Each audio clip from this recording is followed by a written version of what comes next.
योग क्या है और फिर भक्ति क्या है?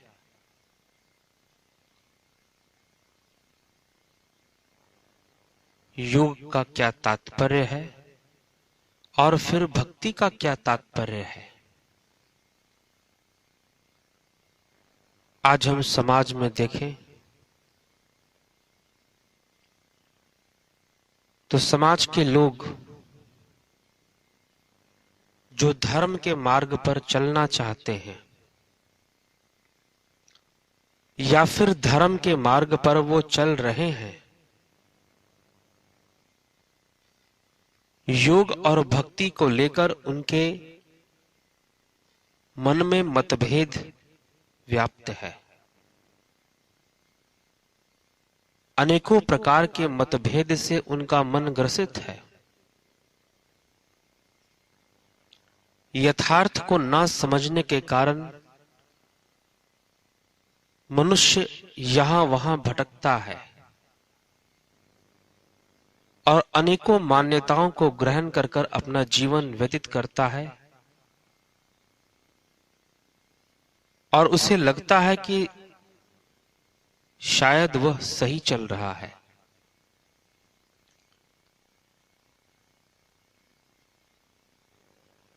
हम आज समझने का प्रयास करें इस विषय को कि योग और भक्ति आखिर इसका क्या उद्देश्य है। आध्यात्मिक प्रेरणा के पिछले भाग में हमने श्रवण किया कि योग का अर्थ तो है जुड़ना। 2 और 2 का योग होता है 4, अर्थात 2 और 2 जब जुड़ गए, 2 और 2 जब मिल गए, उनका योग हो गया और वो 4 हो गए। वैसे ही जीव और ब्रह्म का मिलन, जीव का ब्रह्म से जुड़ना, जीव का ब्रह्मलीन होने की जो प्रक्रिया है, ईश्वर से योग स्थापित करने की जो प्रक्रिया है, उससे जुड़ने की जो प्रक्रिया है, वही योग है। और यह प्रक्रिया कैसे प्रारंभ होती है? स्वयं से। और हमारे धर्म शास्त्र भी योग के विषय में यही समझाते हैं। योग सूत्र के माध्यम से महर्षि पतंजलि ने हमारे समक्ष योग रहस्य को रखा और उसमें उन्होंने बड़ा ही सुंदर कहा, योगश्चित्त वृत्ति निरोध, कि योग का उद्देश्य तो चित्त वृत्तियों का निरोध है।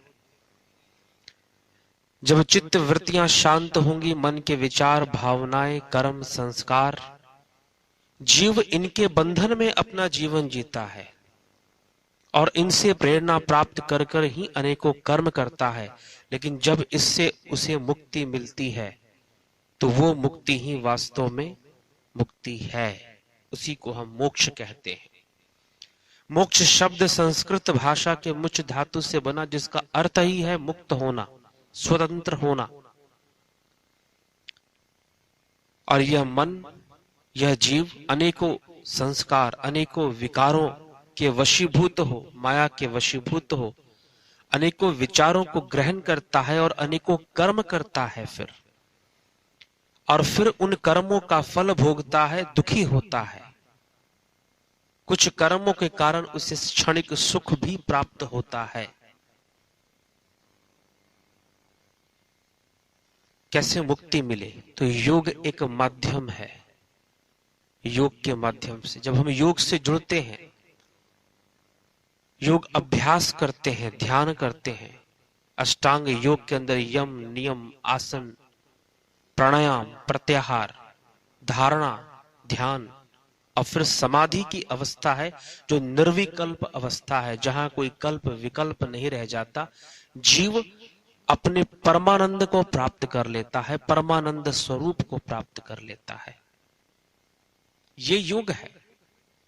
संपूर्ण विकारों से मुक्त होना, संपूर्ण कर्म संस्कारों से मुक्त होना, कल्प विकल्पों से मुक्त होना, ये योग का लक्ष्य है और इसी को योग कहते हैं।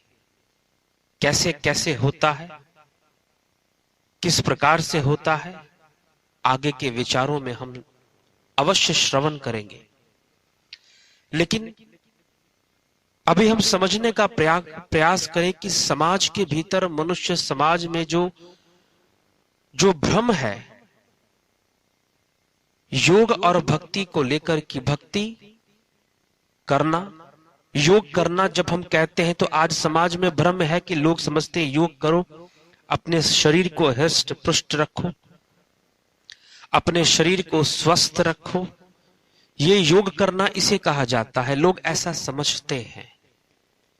और भक्ति, पूजा पाठ करो, मंदिर जाओ, तीर्थ स्थानों पे जाओ, भगवान का नाम कीर्तन करो, उनसे मांगो, मन्नतें मांगो। लोग जाते हैं, मन्नतें मांगते हैं, मुरादे मांगते हैं।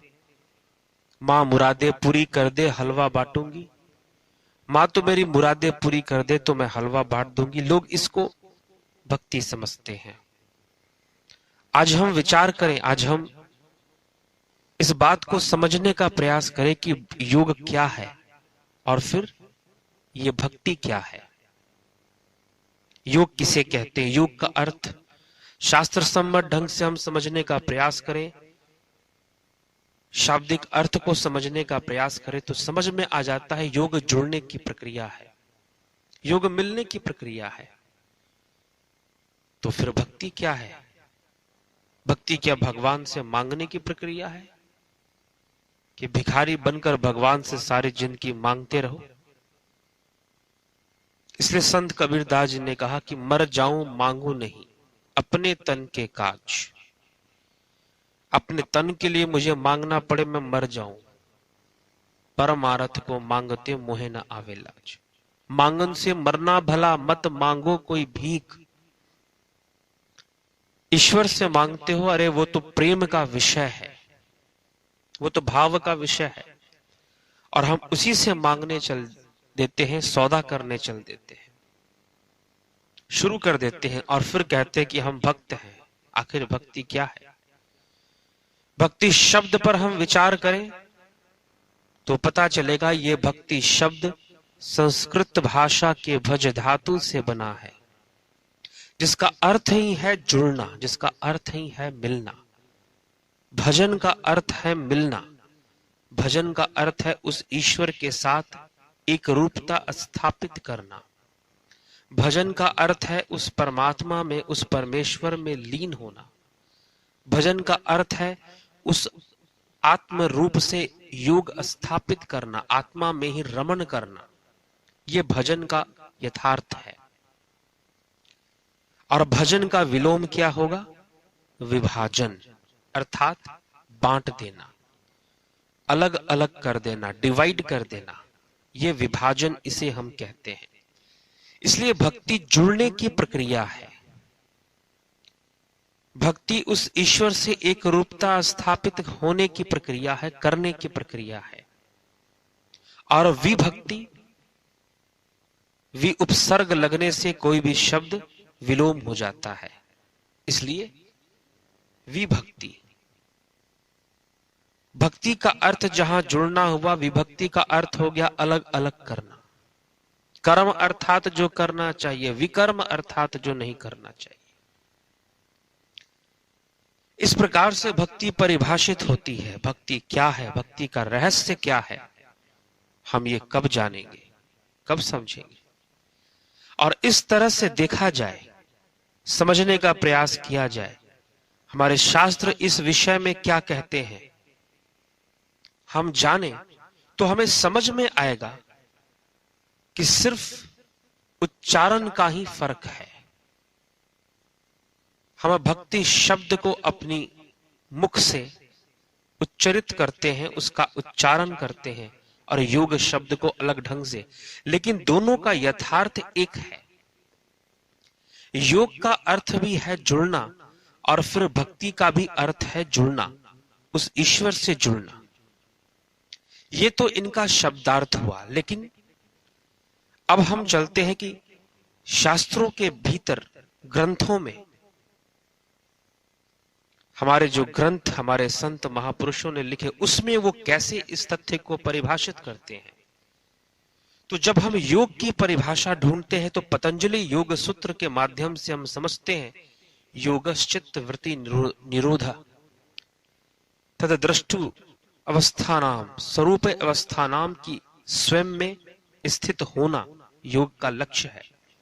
सभी चित्त वृत्तियों से मुक्त होना, चित्त वृत्तियों का निरोध योग का उद्देश्य है। चित्त वृत्तियों का निरोध करना ये योग है। उसी प्रकार हम भक्ति को अगर समझना चाहें तो हम भक्ति सूत्रों का अध्ययन करेंगे कि उसमें भक्ति को किस प्रकार से परिभाषित किया जा रहा है। और नारद भक्ति सूत्र के अंदर देवऋषि नारद इस तथ्य को समझाते हैं, नारद भक्ति सूत्रों में आखिर भक्ति करने का क्या उद्देश्य है। योग का उद्देश्य तो हमने समझा कि चित्त वृत्तियों का निरोध, संपूर्ण संस्कारों से, कर्मों से, विकारों से, कल्प विकल्प से मुक्ति ही योग का लक्ष्य है। योग इसलिए किया जाता है। अब प्रश्न उठता है कि भक्ति किस लिए किया जाता है। तो नारद भक्ति सूत्रों में नारद जी समझाते हुए कहते हैं, तस्मात् सैव परिग्राह्य मुमुक्षुभिः, अर्थात ये जो भक्ति है वो किसके लिए है? जो मुक्ति को ढूंढते हैं। दिस भक्ति alone should be chosen by those who seek liberation, जिसे स्वतंत्रता चाहिए, जिसे मुक्ति चाहिए अपने कर्म से, अपने संस्कारों से। जो मुक्त होना चाहता है वो भक्ति करता है, वो भक्ति करता है क्योंकि वो मुक्त होना चाहता है। वो मुमुक्षु शब्द का अर्थ क्या है? जो मोक्ष की कामना करता है, जो मुक्त होना चाहता है। मोक्ष शब्द का ही अर्थ है मुक्त होना, स्वतंत्रता। इसलिए गोस्वामी तुलसीदास जी ने रामचरितमानस में बड़ा सुंदर लिखा, भक्ति स्वतंत्र सकल सुख खानी, बिनु सत्संग न पावहि प्राणी। कि भक्ति स्वतंत्र सकल सुख खानी। हम कहते हैं भक्ति स्वतंत्र है, स्वतंत्र करती है। स्वतंत्र शब्द का भी अर्थ है स्वयं में स्थापित होना, स्वयं के ऊपर नियंत्रण, स्वयं को संविधानित करना, विधानों में बांधना। स्वतंत्रता का अर्थ स्वेच्छा नहीं होता कि स्वेच्छाचारी बन जाना, अपने मन मर्जी से कुछ भी कर लेना। स्वतंत्रता अर्थात स्वयं में स्थापित होना, स्वयं में स्थित होना ही वास्तविक स्वतंत्रता है। वहां जीव संपूर्ण माया के संस्कार, कर्म, विकार, इन सब से मुक्त हो जाता है, चित्त वृत्तियों से मुक्त हो जाता है और अपने जीवन को शांत कर लेता है, अपने जीवन को सुखी बना लेता है, परम शांति परमानंद की अनुभूति कर लेता है। लेकिन किस प्रकार? इस तरह से अगर हम पतंजलि योग सूत्र और नारद भक्ति सूत्रों का वर्णन करें और तुलनात्मक दृष्टिकोण रखें तो हम पाएंगे कि योग का जो उद्देश्य है वही भक्ति का उद्देश्य है। अलग अलग ढंग से चित्त वृत्तियों का निरोध योग सूत्रों के अंदर, पतंजलि योग सूत्रों के अंदर समझाया गया, तो नारद के भक्ति सूत्र में भी वही बात कही जा रही है, तस्मात् सैव परिग्राह्य मुमुक्षुभिः, अर्थात जो मुक्ति ढूंढते हैं, जिन्हें मोक्ष चाहिए संपूर्ण कर्म संस्कारों के एवं विकारों से, वो भक्ति करते हैं। भक्ति का उद्देश्य मुक्ति है, उसका उद्देश्य मोक्ष है। लेकिन जब व्यक्ति के पास उसका मर्म ही ना हो, उसका अर्थ ही ना हो, उसका उद्देश्य ही ना हो कि आखिर भक्ति करनी क्यों है, उसे यही नहीं पता, उसे क्यों ज्ञान प्राप्त करना है, उसे क्यों योग करना है, उसे क्यों भक्ति करनी है, ये सब एक दूसरे के पूरक हैं। हम योग और भक्ति को अलग अलग करके समझते हैं। ये समाज में ऐसी मान्यताएं हैं कि लोग उसे अलग अलग करके समझते हैं कि भक्ति करना एक अलग कार्य है और योग करना एक अलग कार्य है। लोग ऐसा समझते हैं, लेकिन शास्त्र सम्मत प्रमाणों को हम देखें, सूत्रों को देखें, भक्ति सूत्रों का अध्ययन करें और एक तरफ हम योग सूत्रों का अध्ययन करें तो पता चलता है, समझ में आता है कि दोनों एक ही क्रिया है, एक ही क्रिया है। अलग अलग पक्ष में, अलग अलग संदर्भ में उसे अलग तरह से रखा जा रहा है, लेकिन दोनों का एक ही लक्ष्य है। योग का लक्ष्य भी मुक्ति है, लिबरेशन है, फ्रीडम है, मन की स्वतंत्रता है। कर्म, विकारों और संस्कारों के वशीभूत रहने वाला ये जीव का मन उनसे मुक्त हो जाए, योग का भी लक्ष्य है और भक्ति का भी लक्ष्य है। तो दोनों कहीं अलग अलग नहीं है। शब्दार्थ पर जाएं तो योग भी वही है और भक्ति भी वही है। भक्ति का अर्थ भी निकलता है जुड़ना, एक होने की प्रक्रिया, एक रूपता स्थापित करने की प्रक्रिया। और योग को समझे हम शब्दार्थ से तो उसका भी यही अर्थ निकलता है कि एक होने की प्रक्रिया है, ये जुड़ने की प्रक्रिया है। और इसके माध्यम से हमें उस आत्म रूप शक्ति से, उस ईश्वर से जो कहीं हमसे अलग नहीं है, स्वयं में स्थित है। इसलिए स्वयं को जानना, स्वयं की साधना से स्वयं में स्थित होना ही योग का लक्ष्य है। और यही स्वतंत्रता है, यही मुक्ति है, यही लिबरेशन है, यही मन की स्वतंत्रता है। हम स्वयं को जाने, स्वयं को पहचाने और स्वयं की शक्ति को जानकर, स्वयं के ज्ञान को प्राप्त कर कर अपने सामर्थ्य को जागृत करें, परम शांति को, परमानंद को प्राप्त करें। यह भक्ति और योग का लक्ष्य है।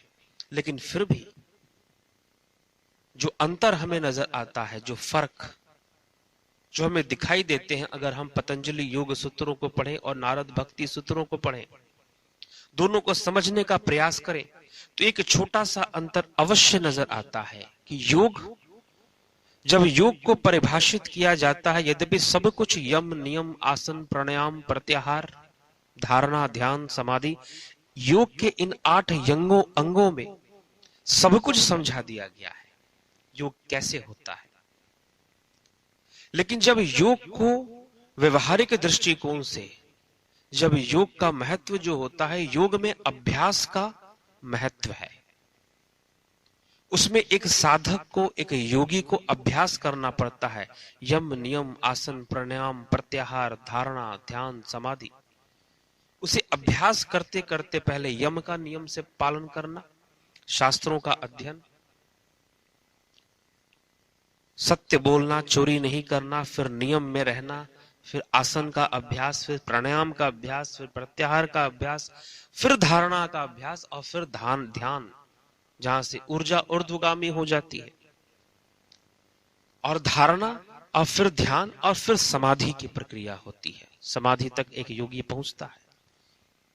यहां भक्ति की बात करें, योग और भक्ति में अगर कोई अंतर, कोई फर्क नजर आता है, शास्त्रों को पढ़ने के बाद, नारद भक्ति सूत्र और योग सूत्रों का अध्ययन हम करें तो समझ में आएगा कि भक्ति के अंदर भक्ति भाव प्रधान है और योग अभ्यास प्रधान है। योग में अभ्यास का महत्व है और भक्ति में भाव का महत्व है। लेकिन ये अभ्यास और ये भाव, ये दोनों ही एक दूसरे के पूरक हैं। एक दूसरे के बिना दोनों संभव नहीं है। हम जब अभ्यास करेंगे, जब ज्ञान होगा, अभ्यास करेंगे, तो उस अभ्यास से ही मन में भाव उत्पन्न होगा, भाव दृढ़ होगा, संकल्प दृढ़ होगा, और जब संकल्प दृढ़ होगा तो अभ्यास भी अच्छा होगा। अर्थात दोनों एक दूसरे के पूरक हैं, दोनों एक दूसरे की पूर्ति करते हैं। अभ्यास और भावना, ये दोनों ही आवश्यक है। प्रेरणा और प्रयास, प्रेरणा मिलती है और फिर हम प्रयास करते हैं। तो इसलिए भाव और अभ्यास यही मात्र अंतर है, लेकिन दोनों एक दूसरे के पूरक हैं। इसलिए भक्ति का उद्देश्य और योग का उद्देश्य कहीं भी अलग अलग नहीं है। भक्ति में भाव, लेकिन अगर भाव का महत्व है तो एक प्रश्न और उठता है कि ईश्वर को भावातीत कहा गया है, यहां तक कि गुरु को भी भावातीत कहा गया है।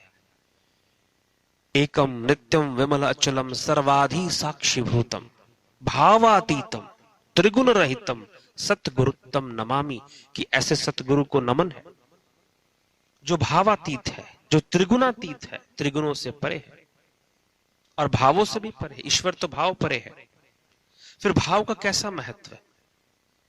ये भाव, ये वो भाव है जो उस एक ईश्वर की ओर ले जाता है। सभी भावनाओं को नष्ट कर कर मात्र एक भाव की ओर अग्रसर होना।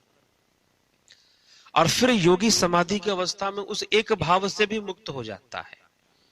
उसे ईश्वर को प्राप्त करना है, ईश्वर से प्रेम करना है, वो इस भावना से भी मुक्त हो जाता है। वो निर्विकल्प की अवस्था में जाके स्थापित हो जाता है। वहां कोई विकल्प नहीं है, वहां तो मात्र चेतना का प्रकाश है, चेतना का तेज है, अति चेतन अवस्था है। भावनाएं, विचार ये तो अवचेतन और चेतनता की अवस्था में बने रहते हैं, लेकिन अति चेतन की अवस्था में वहां कोई भाव नहीं रह जाता। अवचेतन की अवस्था में मनुष्य तो भावों के वशीभूत ही रहता है। संपूर्ण कई अनेकों प्रकार के विचार, अनेकों प्रकार के संस्कार, अनेकों प्रकार के भाव सोचता रहता है, सोचता रहता है। इसलिए चिंता जो है ये अवचेतन मन की क्रिया है, लेकिन चिंतन जो है वो चेतन मन की क्रिया है। और भक्ति चिंतन का विषय है, ना कि चिंता का विषय है। भक्ति चिंतन का विषय है। भक्ति जीव को सहज करता है, भक्ति जीव को सरल करता है। इसलिए देवऋषि नारद ने भक्ति सूत्रों के भीतर इस तथ्य को बहुत सुंदर ढंग से समझाया कि आखिर भक्ति है क्या। और जब वो प्रारंभ करते हैं इस विषय पर चर्चा करना, इस विषय पर लिखना, इस विषय पर बताना, तो वो बड़ा सुंदर वर्णन करते हैं। और क्या कहते हैं?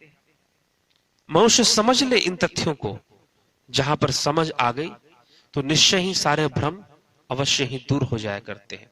और जब भक्ति सूत्रों को लिखते हैं तो भक्ति की महिमा गान करते हुए स्वयं वो कहते हैं कि सा त्वस्मिन् परम प्रेम रूपा, कि भक्ति क्या है। पहले उन्होंने लिखा अथा तो भक्तिम व्याख्यास्याम,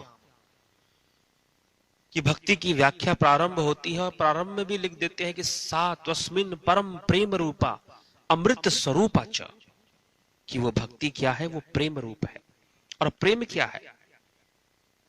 प्रेम क्या है? ईश्वर के प्रति प्रेम क्या है? प्रकृति की सबसे सर्वश्रेष्ठ अवस्था, प्रेम की वो परम अवस्था ही भक्ति है। भक्ति प्रेम है ऐसा हम समझते हैं, ऐसा हम कहते हैं, दूसरों को भी सुनाया जाता है कि भक्ति मतलब भगवान से प्रेम करना।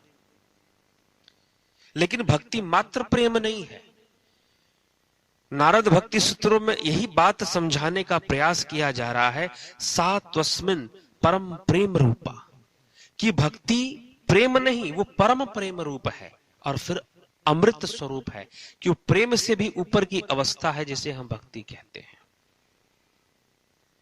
और उसको जान लेने के बाद, उस भक्ति को प्राप्त कर लेने के बाद, भक्ति सूत्रों में लिखा गया यल लब्ध्वा पुमान सिद्धो भवति अमृतो भवति तृप्तो भवति।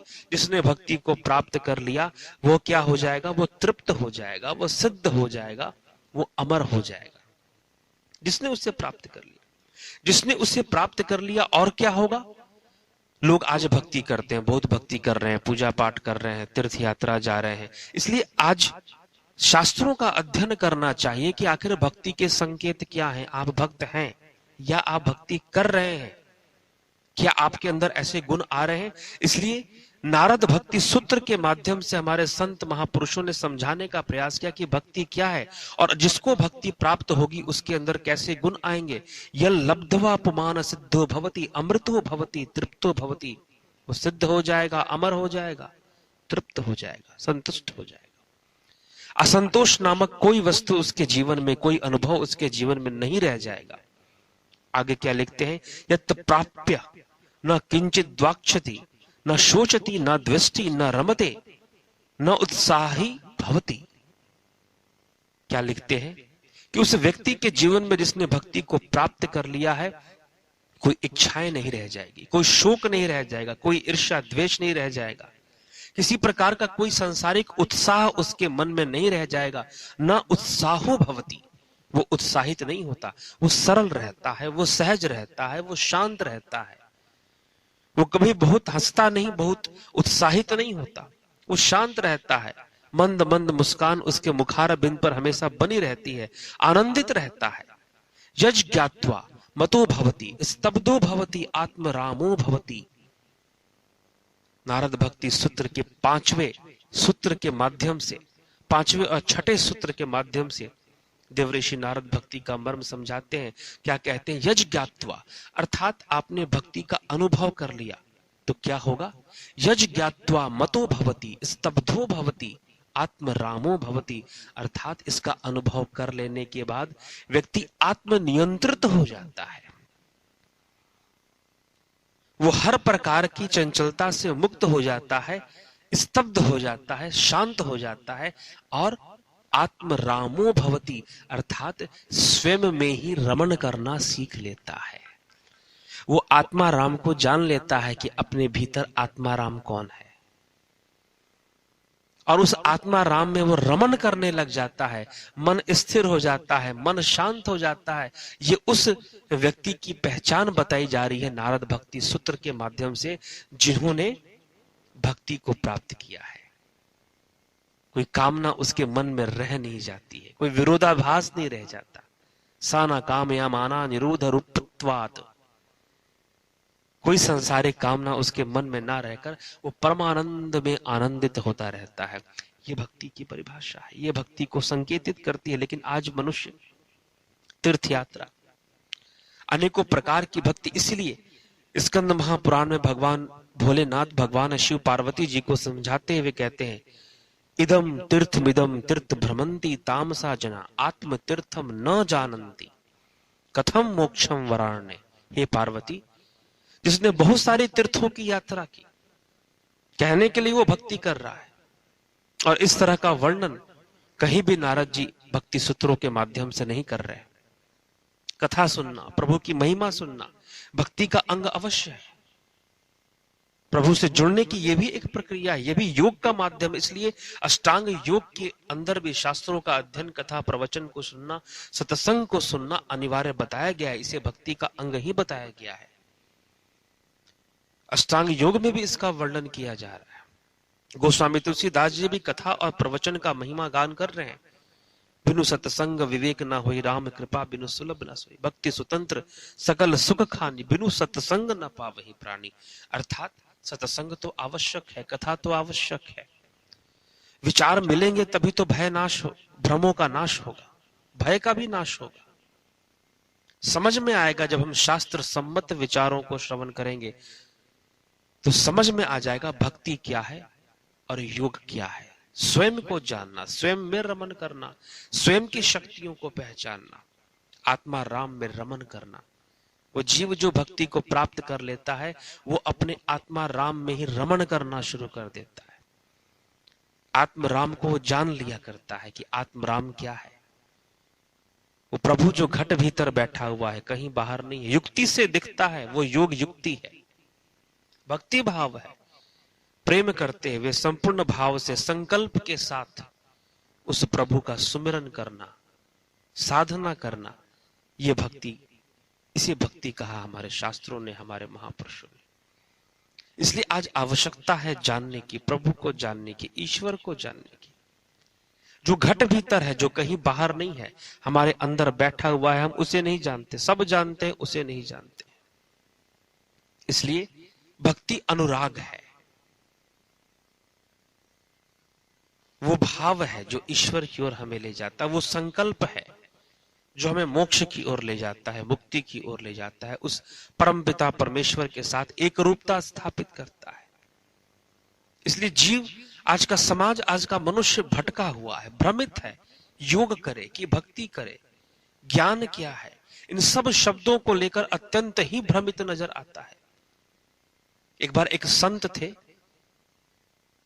वो किसी गांव में गए। जब वो गांव में पहुंचे तो एक व्यक्ति वहां पर, उन्होंने प्रवचन किया, सत्संग किया, कथा किया। एक व्यक्ति प्रभावित होकर आया, उनके चरणों को स्पर्श किया, उन्हें प्रणाम किया।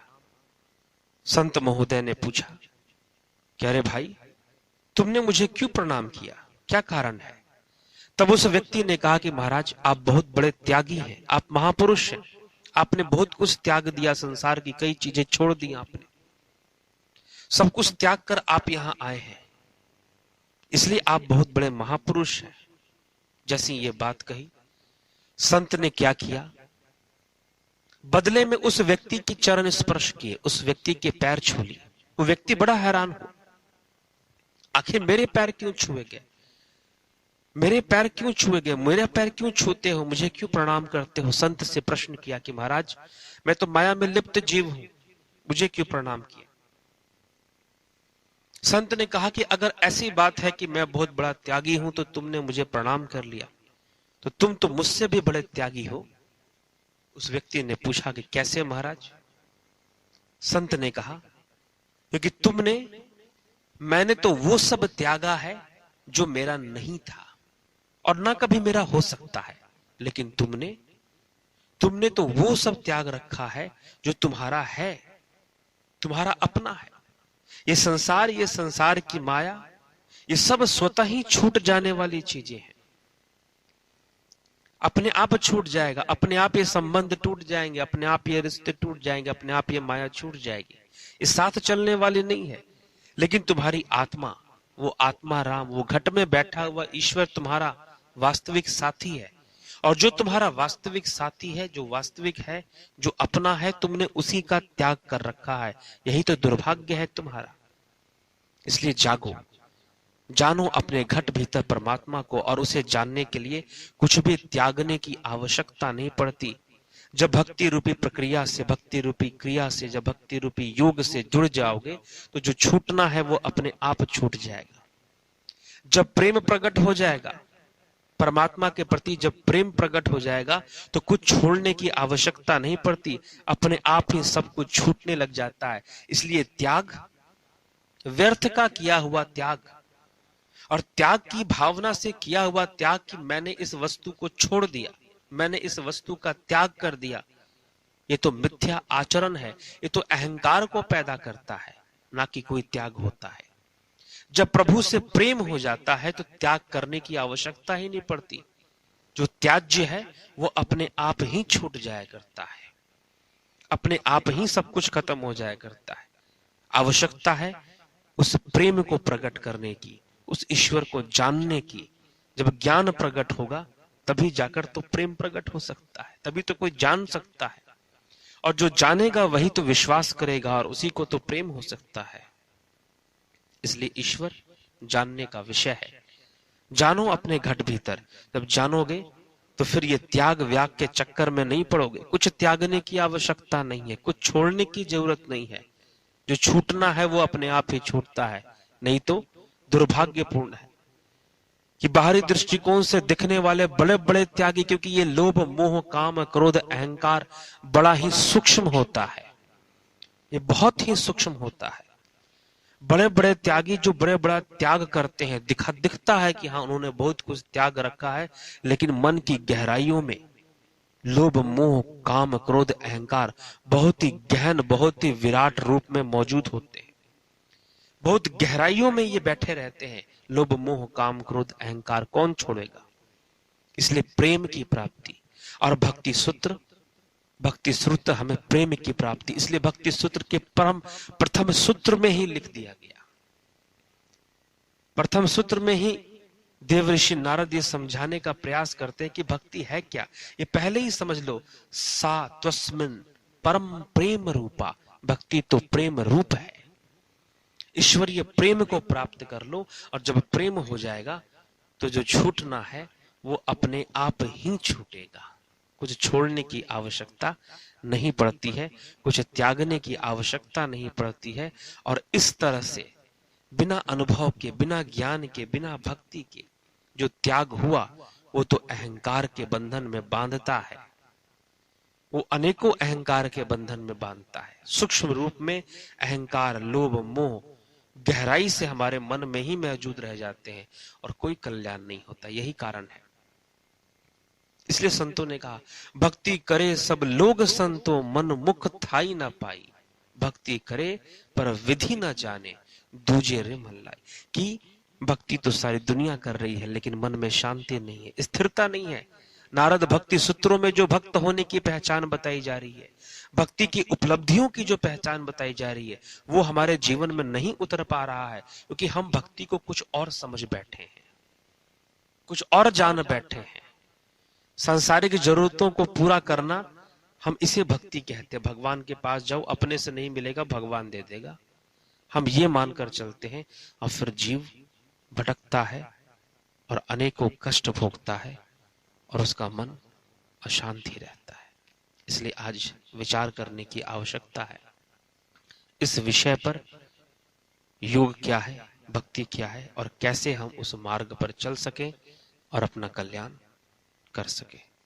तो इसी के साथ मैं अपने विचारों को यहाँ विराम दूंगा। धन्यवाद।